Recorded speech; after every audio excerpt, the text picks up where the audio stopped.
guys, my name is Abhishek Maurya. Today I will discuss about muscles. Second part हम देखेंगे muscles का। Second part हम देखेंगे structure of muscles. मैंने first video में देखा था कि इस मसल्स की डिफिनेशंस क्या होती है, उसके कितने पार्ट्स होते हैं, मतलब क्लासिफिकेशन ऑफ मसल्स देखे थे। अब उसके बाद हम इस वीडियो में हम देखेंगे कि स्ट्रक्चर ऑफ मसल्स का स्ट्रक्चर क्या होता है। लेकिन उसके स्ट्रक्चर को जानने से पहले हम जानेंगे, एक नज़र फिर से देखेंगे कि मसल्स हमारी क्या है। Muscles is a contractile tissue. Contractile tissue का मतलब है कि जो आसानी से इजीली से कॉन्ट्रैक्ट हो सके, उसको हम कॉन्ट्रैक्टाइल टिश्यू बोलते हैं। अब उसके बाद आते हैं कि मसल्स बनती कैसे हैं। तो प्रत्येक मसल्स में many large number of muscles fibres होते हैं, ठीक है। अब बात आती है मसल्स फाइबर क्या होते हैं। तो मैंने मसल्स फाइबर टू टाइप्स के होते हैं। तो एक स्लोटोनिक मसल्स फाइबर्स होते हैं एंड स्लोटोनिक एंड फास्टोनिक।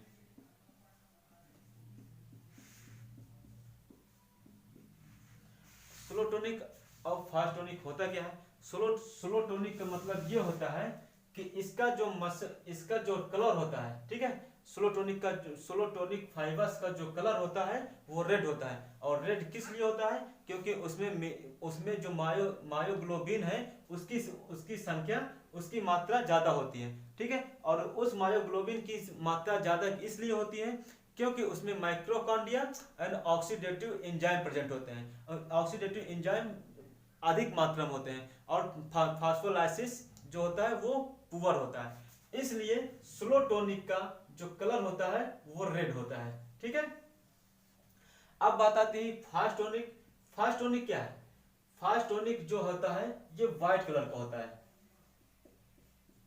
जैसे ये रेड कलर का था, ये व्हाइट कलर का होता है। ये व्हाइट कलर का इसलिए होता है क्योंकि इसमें मायोग्लोबिन का जो मात्रा है वो कम होती है, इसके अपेक्षा इसमें कम होती है। और इसका जो ऑक्सीडेटिव एंजाइम और माइक्रोकांडिया जो होता है इसमें कम होता है और फास्फोलाइसिस जो होता है वो अधिक होता है, इसलिए इसका कलर व्हाइट होता है। अब बात आती है, अब ये हो गया फाइबर्स, ठीक है, मसल्स के फाइबर।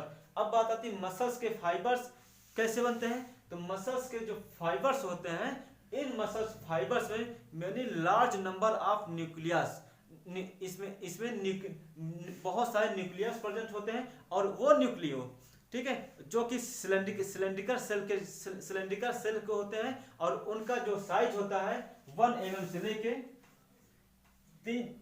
300 mm तक लॉन्ग, उनका जो साइज होता है 1 mm से लेके 300 mm तक होता है, ठीक है।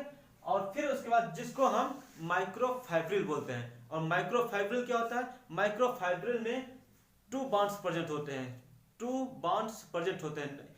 बॉन्ड्स मतलब जैसे इस स्ट्रक्चर में देख लीजिए बॉन्ड्स, ठीक है। अब बॉन्ड्स जो होते हैं उस बॉन्ड में एक होता है डार्क बॉन्ड होता है एंड दूसरा जो होता है लाइट बॉन्ड होता है।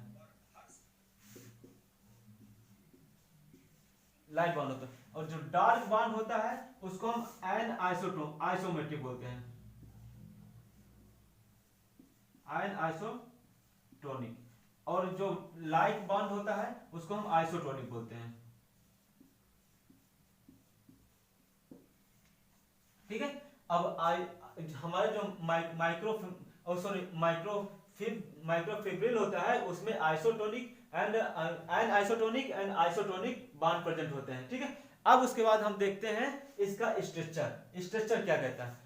टेंडन क्या होता है, जो हमारे बोन से मसल्स को कनेक्ट करता है उसको हम टेंडन बोलते हैं। और टेंडन के बाद जो मसल्स जहां से ओरिजिन हो रही, जहां से निकल रही मसल्स, उस मसल्स को जो फर्स्ट ऑफ ऑल जो सराउंड करता है, जो इंटायर मसल्स को जो सराउंड करता है उसको हम एपीमाइसियम बोलते हैं। एपीमाइसियम के बाद में आता है हमारा पेरीमाइसियम। पेरीमाइसियम क्या होता है। पेरीमाइसियम ऐसे मसल्स का जो सराउंडिंग टिश्यू होता है जो कि लॉन्गिट्यूडिनल मसल्स को लॉन्गिट्यूडिनल मसल्स, जहां से इंटायर मसल्स जो लॉन्गिट्यूडिनल मसल्स निकल रही, जिसका साइज एंड शेप डिफरेंस होता है, उसको ये पेरीमाइसियम सराउंड करती है। पेरीमाइसियम और फेसिल मसल्स जो होती है, फेसिल जो कवर होता है उसको सराउंड करके रखती है। अब उसके बाद आता है पेरीमाइसियम से बाद आता है इंडोमाइसियम। इंडोमाइसियम क्या होते हैं? इंडोमाइसियम जो होता है ये मसल्स का प्रत्येक मसल्स का इंडिविजुअल मसल्स को जो उसका लेयर होता है उसको कवर करके रहता है, ठीक है दिस। और एपीमाइसियम इंडोमाइसियम के बाद में इंडोमाइसियम के जो अंदर वाली लेयर, इनर लेयर जो होती है उसको हम सार्कोप्लाज्म बोलते हैं। सार्कोप्लाज्म जो होता है वो हमारे सेल मेम्ब्रेन से मिलकर बना हुआ।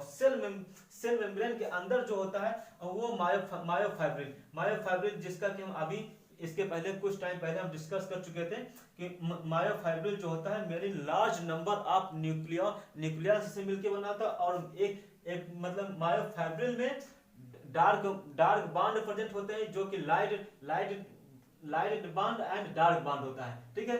डार्क बांड को हम एन आइसोटोनिक बोलते हैं और लाइट बांड को हम आइसोटोनिक बोलते हैं। अब उसके बाद आता है मायोफाइब्रिल।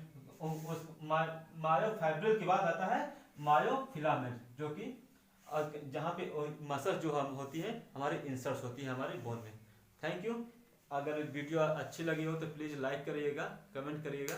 अगर जो समझ में ना आया, अगर कमेंट बॉक्स में कमेंट करके बताइएगा, हम और इम्प्रूव करने की कोशिश करेंगे। Thank you.